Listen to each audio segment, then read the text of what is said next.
Everyone has a story, a background, a hermeneutical makeup of their life so far. But what if I told you that you were part of another story, one outside your own cover, where you're the main character to a much bigger story, one that is being written this very moment?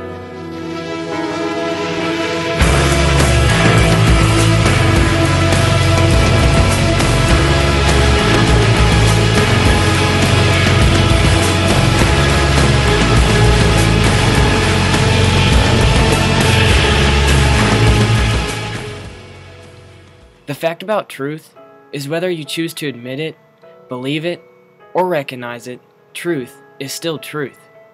You see, we all have a relationship with God, whether we choose to acknowledge that He exists or not. We all have our own story with Him. Maybe you can remember a time when you were searching for answers. Inside each of us is a desire to know the one who crafted us, to know our Creator, to understand for more than just a name. Now your story is much like the story Jesus tells in Luke 15 about a father and his two sons. Oftentimes, we recognize this story as the story about a prodigal son, but really it's the tale about a loving father. You see, one of the sons demands his inheritance and plans to run away with the intent to never look back.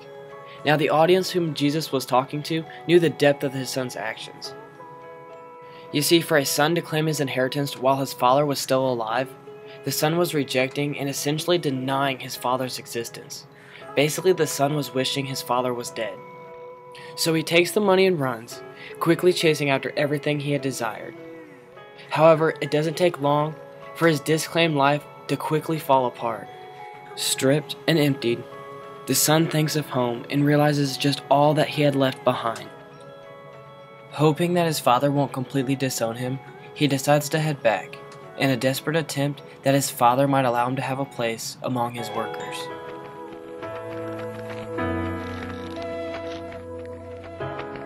The most exciting part to me in this story is that while the son was still a long ways off, the father saw him, and Jesus said that his heart was overwhelmed with compassion.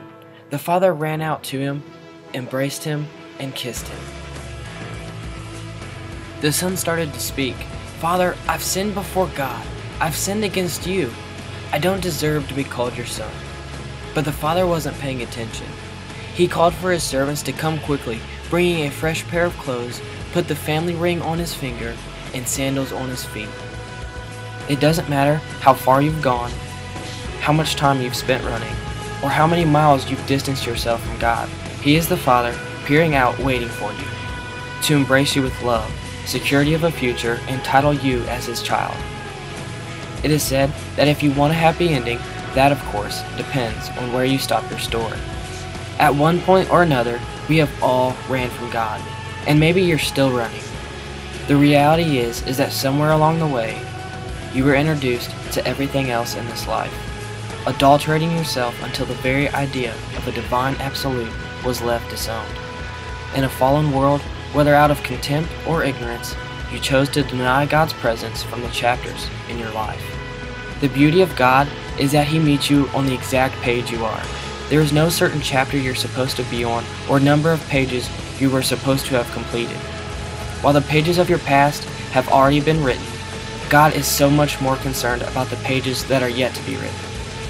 The ending of your story is far from over. These next chapters will, of course, depend on how you choose to continue your story with God.